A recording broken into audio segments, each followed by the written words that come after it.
Well, SJ's turned up in the studio, so it's likely we won't have a job tomorrow because he's everywhere at the moment. Shaun Johnson joins us.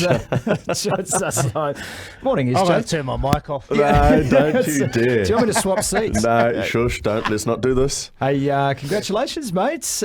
New show coming up tomorrow night. League Lounge with Shaun Johnson. Yeah. We've spoken about your TV stuff before, mate, and it's exciting. Tell us about the show.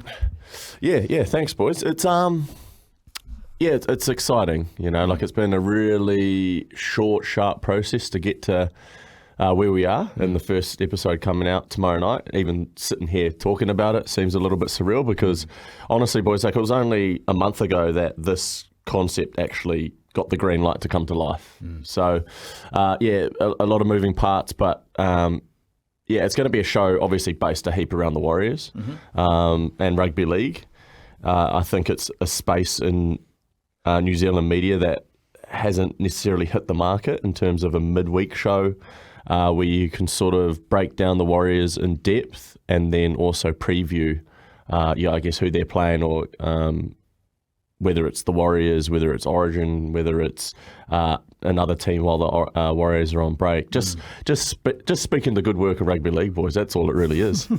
Break down the barriers that are over in Australia in terms of the bias towards the Warriors. That's it in a nutshell. And SJ, do you not see him give over some there? love. Do you not see him over there I losing know. it? Bro, in the weekend it was so good, eh? In the weekend it was so good. And they've been great. Working with them have been amazing in terms of just me feeling confident to even be able to step in this space. Boys, I haven't hosted, so I'm not sure how that's going to really play out. But all I know is that it's going to be real. We're not going to try act like I'm not going to try act like I'm a host. I'm just going to be me, and I'm going to have some fun with it. I think being you is good enough. Is pretty good. It's pretty good. It's good being Shaun Johnson.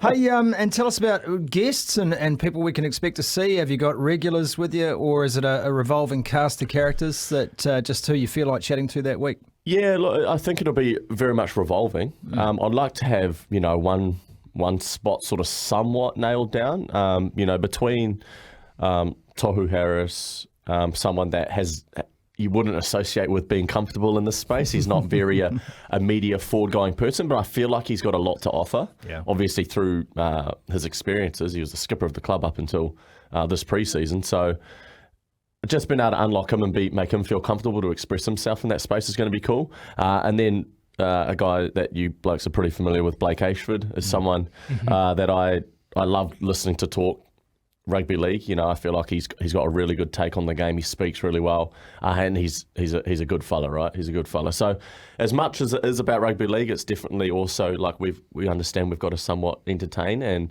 without forcing that, I think just picking the right people on the couch and sort of having the right balance of chemistry, we can do that pretty organically. Yeah. SJ, I think what everyone's loving at the moment is your ability to break down plays, your ability to paint the picture and explain it in a nutshell to just every Joe Blog out there that is trying to understand rugby league. How have you gone about that journey, and will we see that being a part of the show?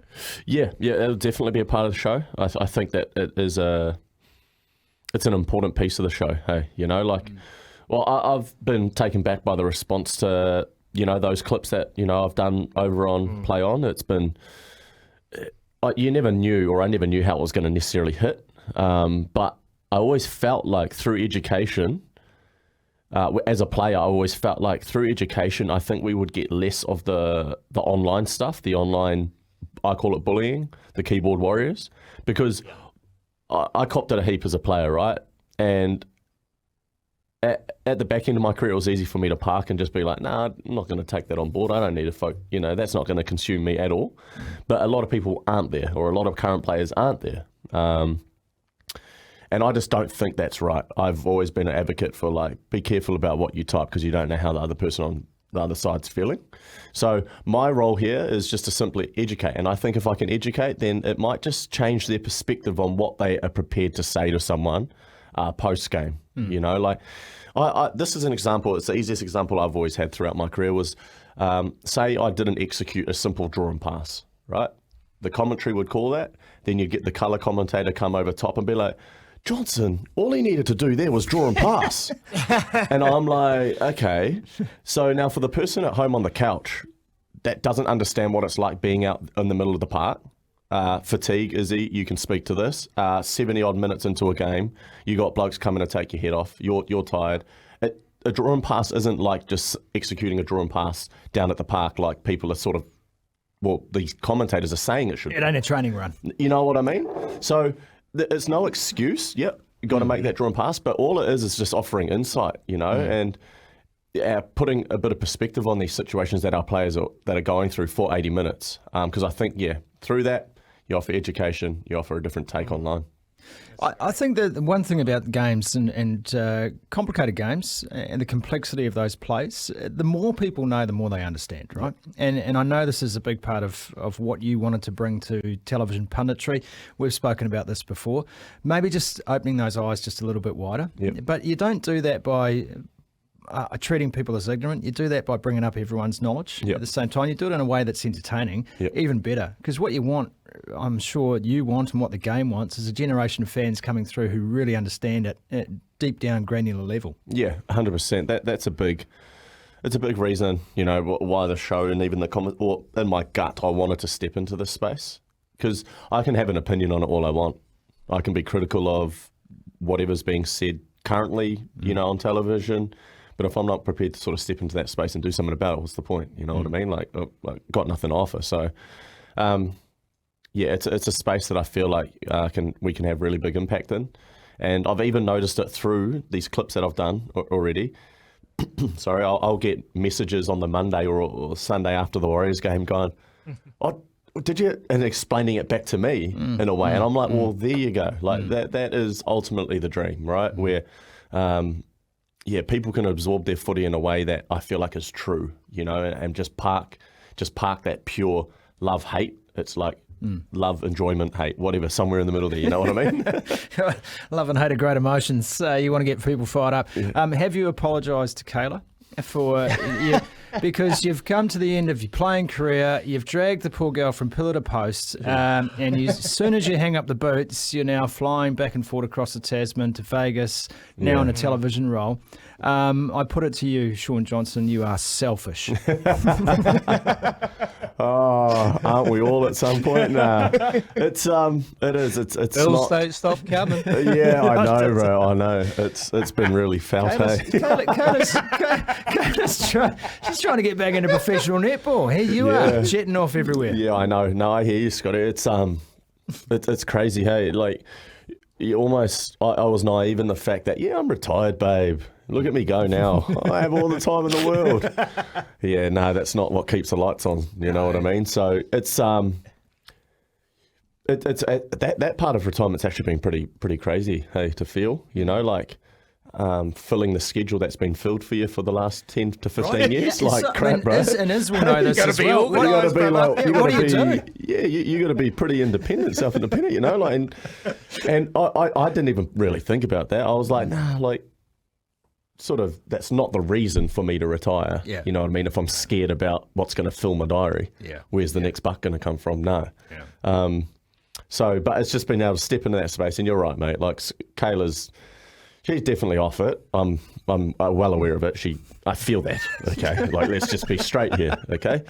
But it's hopefully going to provide us a good future, you know. You know I'm only ribbing you, mate. You guys are a great couple. You've been great supporters of each other. I know that deep down, and look, we're really looking forward to it, mate. I'm really proud of you. Yeah, you know, I appreciate it. You bring such great energy to what you do, and you know we miss seeing you out there on the footy field. But I'm sure you're right behind this Warriors team this year, aren't they? Going good. Yeah. Well, they're going to get a good old ripe pump up from me. It's just nice to be able to like spread that good word. Yeah. You know what I mean? Like like we've said, man, they've flown under the radar far too long. And fair enough in Aussie, they've got bloody heap of other teams. But if we can produce something here, yeah, why not? What about that fan walk from the Bulldogs? The fans walking with the doggies to the game. Yeah, that's what we need. Man. Imagine that. Like, straight down Station Road. Yeah. let's get there. the Can you walking imagine heckle. Hey, let's just do it, bro. Get a heckle to Mount Smart. I am on board. I'm a dog. All I want to know is if you could hit a 3-wood like Ryan Fox. Oh, the big, high, soft buttercut that just lands beautifully. Are you joking, Foxy? You know, and I just loved watching it because I was like, I know this bloke has wanted to do that the previous 3 times he's walked down here, but he just hasn't. The wind hasn't allowed him just to get one out and rip it. And then obviously he did just a little pop, but at that time I was like, far out. Yeah. Oh my God, man. All he was missing was Tiger Woods' old caddy with the cigarette, seeing which way the wind was blowing. That would have totally made my day. Shaun Johnson, League Lounge with Shaun Johnson tomorrow night, Sky Sport. I'm sure Alex in the corner, Sky Sport 1. Yeah, and Sky what Sport time? 1. What time are we tuning in? Yeah, 8 p.m. boys. 8 p.m. Get around it. Gee, it's after the children's rating ends, so we can expect. I don't know. Can we? I don't know. I'll find that out. Well, I think you're allowed nudity. Okay. And, we'll get banging and shirtless. violence. That'll crash the ratings. That'll cancel the show before we've even got going. Shaun Johnson joining us in studio here on Scotty and Izzy with Sport Nation, and this is the Kiwi Voice of Sport. Short break. We'll be back with more after this.